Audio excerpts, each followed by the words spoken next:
যে জিনেরা মিষ্টির দোকানে এসে মিষ্টি খেয়ে যাচ্ছে, মিষ্টি কিনে নিয়ে যাচ্ছে, এর সত্যতা কতটুকু? আসলে এটা সত্য হওয়া সম্ভব। আল্লাহ রাব্বুল আলামিন জিনদেরকে অনেক শেকেল এবং আশকাল দিয়েছেন। জিনেরা অনেক ধরনের রূপ ধরতে পারে। কোরআনুল কারীমের বক্তব্য হচ্ছে, ওয়ামা খালাকতুল জিন্না ওয়াল ইনসা ইল্লা লিয়াবুদুন। মানুষ এবং জিনকে আল্লাহ রাব্বুল আলামিন সৃষ্টি করেছেন ইবাদতের জন্য। বিভিন্ন শেকেল, বিভিন্ন রূপ আকার জিন ধারণ করতে পারে। নানাভাবেই জিন অনেক সময় আমাদেরকে ভয়ও দেখাতে পারে। তো মিষ্টির দোকানে যারা কাজ করে, অনেকের কাছ থেকে সাক্ষাৎকার নেওয়া হয়েছে। আপনি কিভাবে বুঝলেন যে জিন আপনার দোকানে আসছে? কেমনে আপনি বুঝলেন? তো কয়েকজন ব্যক্তি বলছে যে আমি এইভাবে আইডেন্টিফাই করেছি যে তাদের শরীরের মধ্যে যে সুঘ্রাণ থাকে, এটা অন্য সাধারণ মানুষের সুঘ্রাণের মতো না। অথবা তারা যখন আসে কোনো ছায়া পড়ে না, তাদের পাটা উল্টানো থাকে। এই আলামতগুলো দেখে আমরা আইডেন্টিফাই করতে পেরেছি যে এটা জিন। জিনরা অনেক রকমের হতে পারে। জিনদেরকে আল্লাহ রাব্বুল আলামিন তার ইবাদতের জন্য সৃষ্টি করেছেন। অনেক ধরনের রূপ ধরতে পারে। জিনেরা অনেক সময় সাপের রূপ ধরতে খুব পছন্দ করে। মানুষের আকার আকৃতি ধারণ করতে পারে। মানুষের আকার আকৃতি যখন ধারণ করে, স্বাভাবিক বেশভূষায় আমাদের মতোই চলাফেরা, আমাদের মতোই পোশাক পরিচ্ছদ, আমাদের মতোই কথা বলবে, আমাদের চারপাশে অবস্থান করবে, এবং তারা টাকা দিয়েই মিষ্টির দোকান থেকে মিষ্টি কিনতে পারে। অনেক সময় অনেক দোকানদার বলেছেন যে আমরা দেখে যাই যে মিষ্টিগুলো একভাবে গুছিয়ে রেখেছি, এসে দেখি ওই মিষ্টিগুলো আর ওই রকম নেই। সব মিষ্টি আবার তারা পছন্দ করে না। বিশেষ করে রসমলাই, তারপরে রাজভোগ, এরপরে চমচম, এই জাতীয় দামি দামি যে মিষ্টিগুলো আছে, কাশ্মীরি কিছু মিষ্টি আছে, এই জাতীয় মিষ্টিগুলো তারা খুব পছন্দ করে। তো এই মিষ্টিগুলো স্বাভাবিকভাবেই জিনদের খাবার হচ্ছে। আমরা যেটা খেয়ে ফেলে দিই, যেমন হাড় অথবা কাটা, যেটা আমরা খেয়ে ফেলে দিচ্ছি, এটার মধ্যে আমরা কখনো পানি দিব না। আমাদের মাছের কাটা, মুরগির হাড় অথবা গরুর গোশত খাওয়ার পরে যে হাড়টা থাকে, এই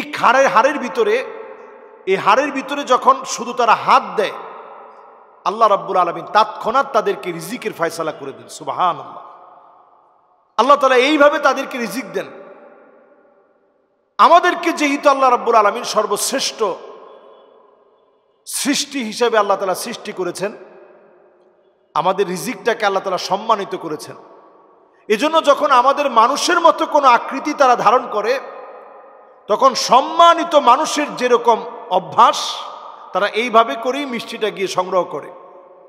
আবার যখন গোপনে আসে দুষ্ট প্রকৃতির যারা, তারা হয়তো চুরি করে নিয়ে যায়। এক একটা জিন বালেগ হয় 300 বছর বয়সে, আর আমরা সাধারণভাবে বালেগ হই 13, 14, 15 বছর বয়সে, আর তারা বালেগ হয় 300 বছর বয়সে। এক একটা জিন হায়াত পায় 2 থেকে 2500 বছর, এরও উপরে।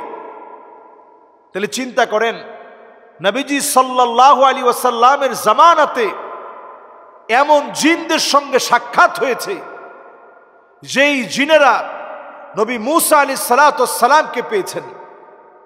এমন জিনের সঙ্গে সাক্ষাৎ হয়েছে যেই জিন ঈসা আলাইহিস সালাতু ওয়াস সালামকে পেয়েছেন। যারা তাওরাত শুনেছে, যারা ইনজিল শুনেছে, এরা যখন কোরআনুল কারীম শ্রবণ করেছে, তখন তাদের বক্তব্য ছিল, ইন্না সামি'না কুরআনান আজাবা।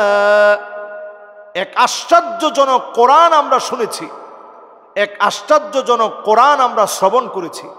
সুবহানাল্লাহি ওয়া বিহামদিহি। এই জন্য যতজন আমরা এই জাতীয় বিষয়গুলো নিয়ে আমরা পড়াশোনা করি অথবা কথা বলি, জিনেরা আপনার কোনো ক্ষতি করতে পারবে না। আপনি ছোট্ট ছোট্ট কিছু আমল করেন, জিনেরা কোনো ক্ষতি করতে পারবে না। 1 নাম্বার আমল হচ্ছে আপনার মন থেকে ভয়টাকে দূর করে ফেলুন। 2 নাম্বার আমল হচ্ছে আপনি আমি যতজন এই ভিডিওটা দেখব প্রত্যেকের আমাদের দায়িত্ব হচ্ছে প্রতিনিয়ত সূরা ইখলাস, সূরা ফালাক, সূরা নাস পড়ব। ফজর আর মাগরিবের পরে ৩ বার, জোহর, আসর আর এশার পরে একবার করে, ঘুমানোর সময় আপনি একবার করে পড়ে ঘুমান। আয়াতুল কুরসিটা পড়ার চেষ্টা করেন। এই আমলগুলো যদি আমরা প্র্যাকটিস করি, জিন আপনার কোনো ক্ষতি করতে পারবে না। আপনি দেখবেন বরং জিন আপনার বশে চলে আসবে। যদি আপনি নামাজ পড়তেছেন, দেখবেন সে এসে আপনাকে কোনো ভয় দেখাবে না। আপনি শুধু ভয়টাকে ছেড়ে দেন। আর যখনই আপনি টয়লেটে যাবেন, বাহিরে আপনি বিসমিল্লাহ বলেন। বাহিরে, ভিতরে গিয়ে না, বাহিরে বিসমিল্লাহ, আল্লাহুম্মা ইন্নী আউযু বিকা মিনাল খুবসি ওয়াল খাবাইস। এটা টয়লেটের ভিতরে ঢুকতে বলবেন না, বাহির থেকে বলবেন। কারণ আল্লাহুম্মা মানে হে আল্লাহ, ইন্নী আউযু বিকা আমি তোমার কাছে আশ্রয় চাই, মিনাল খুবসি ওয়াল খাবাইস যত খবিস, যত খারাপই আছে, যত অনাচারী পাপিষ্ট জিন আছে, এদের অত্যাচার থেকে পানাহ চাই। টয়লেটে সবচেয়ে খারাপ দুষ্ট জিনেরা থাকে, এজন্য আপনি পানাহ চেয়ে নিলেন।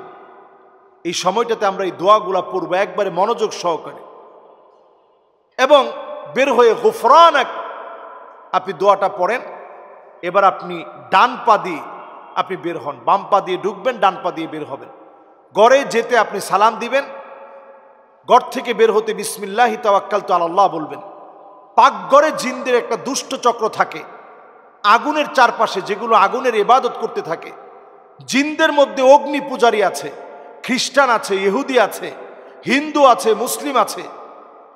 তো যেগুলো অগ্নি পূজারী মাজুসি যেই জিনগুলো, এরা পাকঘরে বেশি থাকে, আপনার ক্ষতি করার চেষ্টা করবে। এজন্য আপনি পাকঘরে যাওয়ার সময় বিসমিল্লাহ এরকম আওয়াজ করে বলেন, আউযু বিল্লাহি মিনাশ শাইতানির রাজিম। আপনি আওয়াজ করে বলার চেষ্টা করেন, দেখবেন জিন আপনার কোনো ক্ষতি করতে পারবে না ইনশাআল্লাহ।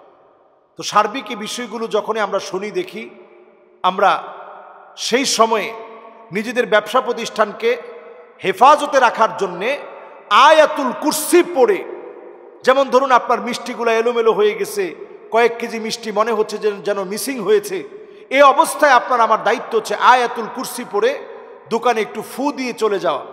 রাসূল করিম সাল্লাল্লাহু আলাইহি ওয়াসাল্লাম বলছেন, ফালা ইয়াজাল আলাইকা মিনাল্লাহি হাফিজ। আল্লাহর পক্ষ থেকে একজন ফেরেশতা নিযুক্ত হয়ে যাবে, যিনি আপনার জন্য জিম্মাদার হয়ে যাবে, আপনাকে যেন কোনো ক্ষতি জিন করতে না পারে, আপনার কোনো জিনিসের ক্ষতি যেন করতে না পারে। এজন্য আয়াতুল কুরসি পড়ে ফু দিয়ে গেলে আপনার নিজের ক্যাশ, আপনার নিজের ক্ষয়ক্ষতি থেকে আল্লাহ তাআলা আপনাকে হেফাজত করবে, আপনার ব্যবসা ভালো চলবে ইনশাআল্লাহ। আসসালামু আলাইকুম ওয়া রাহমাতুল্লাহি ওয়া বারাকাতুহু।